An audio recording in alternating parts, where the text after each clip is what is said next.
por la Patria, Santiago Cafiero. Te saluda Pablo Markovsky y todo el equipo de La Splendid. Gracias por atender, buen día. ¿Qué tal? Buen día. Bueno, Eh, escuchando un poco el dilema del boxeo. Sí, yo no entiendo mucho, así que de ese tema no me metas porque no entiendo mucho. ok, Solo cuando están... soy sí. tribunero, creo que como la inmensa mayoría de los argentinos, y nos subimos cuando no se pelea el chino Maidana, ¿no? O, digamos, había algún argentino ahí Sí, cuando hay celeste y blanca de por entonces, medio. ahí miraba, qué sé yo, miraba un poco, porque si no, no. ¿Se podría hacer un parangón entre el boxeo y la política? Digo, esto de andar a los bifes, por lo menos en la actualidad, en lo que se ve en términos de violencia o niveles de violencia que parecen no ser muy compatibles con, por lo menos lo que yo pienso, de una convivencia democrática que robustezca las instituciones y esa convivencia. ¿Cómo lo ves? Bueno, es cierto que hoy se usa mucho más la violencia verbal, ¿no? Bueno, y que hasta incluso, eh, y no solo en Argentina, digamos, en el mundo está así, ¿no? Está las discusiones con exacerbadas y discusiones que ya no son discusiones de ideas, sino que lo que buscan es desacreditar al otro. Entonces, en algún punto, ahí ustedes hacían una reflexión sobre el boxeo, que en definitiva eh, el deporte es tratar de desarmar o dejar incapacitado al otro. Bueno, acá en la política está pasando eso. ¿Por qué? Porque se discute a la otra persona, se discute al adversario, no se discute a las ideas del adversario y no se discuten los proyectos. Eso está pasando en Argentina, está pasando... No, y no es únicamente Milei, y qué sé yo, Milei quizás es alguien que interpretó muy bien ese tiempo y lo lleva a un extremo, por supuesto, que no es el deseable, que yo no comparto, no coincido, pero que claramente es efectivo en ese tipo, en esa forma de comunicar, en esa forma de desarrollar su política, digamos, ¿no? Esa Estos eficacia, no son ideas. sí.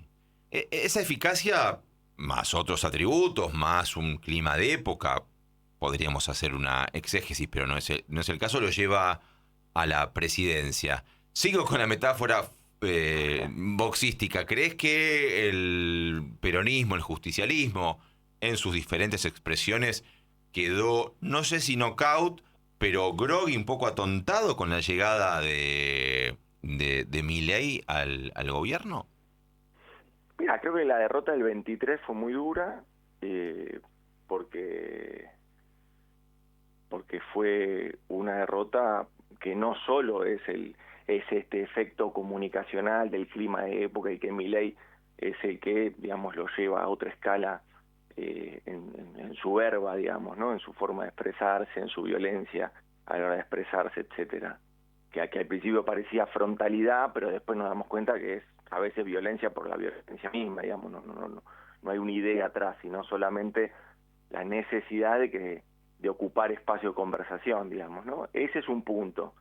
En el medio de eso, por supuesto, el desgaste del peronismo en la gestión de la pandemia, el desgaste del peronismo en un gobierno, una experiencia de coalición con el Frente de Todos, donde los dirigentes se peleaban, nos peleábamos, digamos, públicamente, y eso desgastó a la gente, la verdad. ¿Y hay un aprendizaje de eso? ¿Y dónde está parado hoy? Yo creo que sí, y espero que así sea. ¿Dónde está el peronismo hoy? Y el peronismo hoy está debatiendo, quizás con otras reglas, no con las que ocurrieron durante el último gobierno, que eran una especie de interna a cielo abierto permanente, ¿no? Y de vuelta eran todas expresiones no programáticas, sino las discusiones eran únicamente personales, digamos, ¿no? Porque no había una discusión de, bueno, si el programa económico, si había que hacer tal cosa o tal otra, sino todo lo contrario, eran discusiones absolutamente de protagonismo político.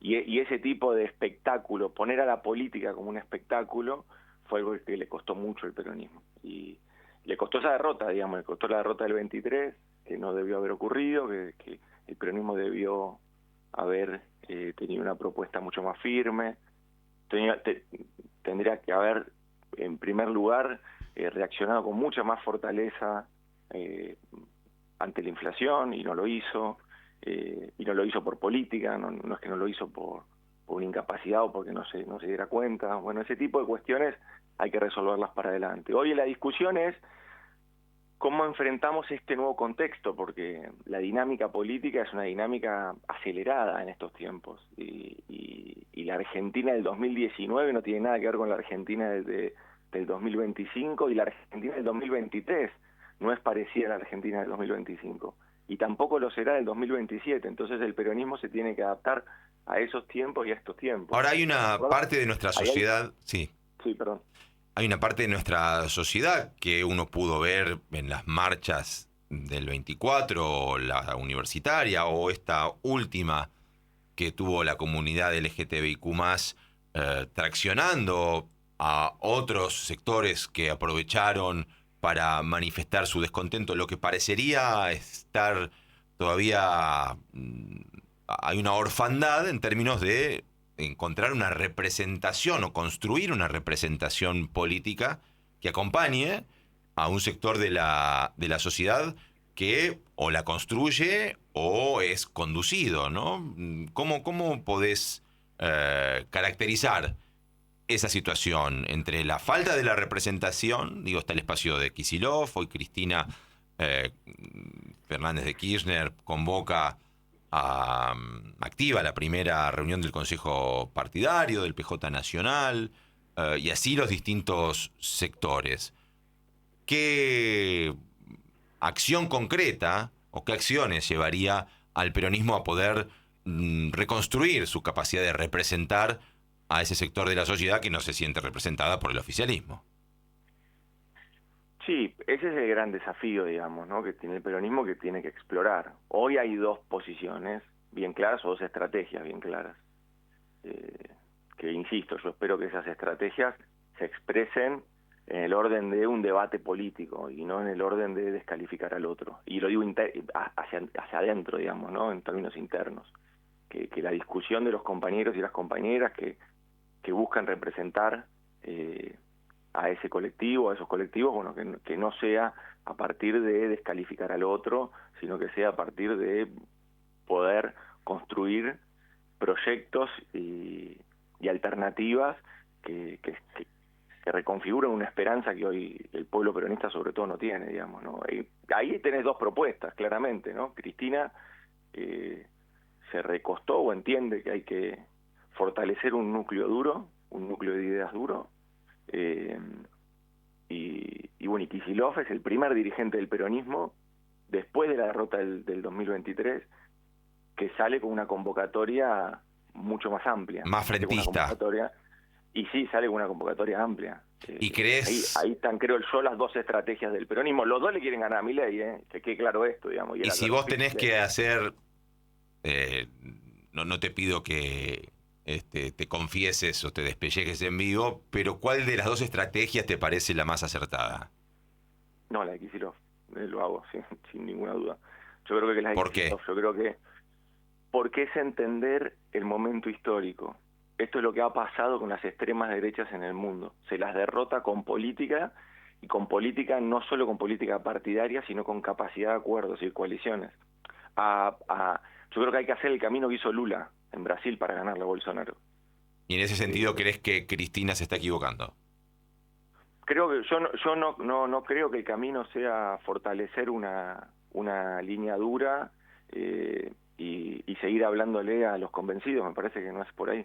Me parece que hay que tener una mirada más amplia, y creo en ese sentido que el paso que dio Kicillof es el paso adecuado, el paso correcto. Me parece que aparte de las grandes dificultades que se aceleraron producto de la recesión provocada por lo libertario, la recesión provocada por Milei, aparte de los problemas que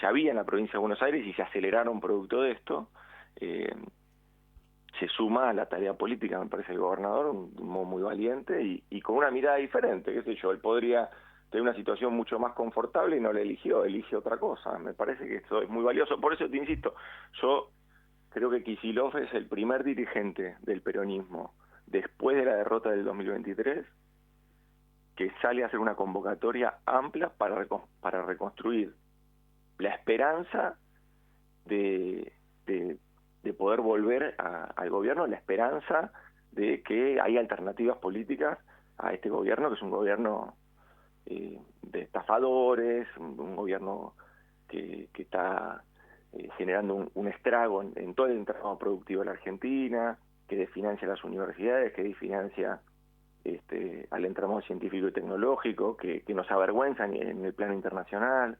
Bueno, me parece que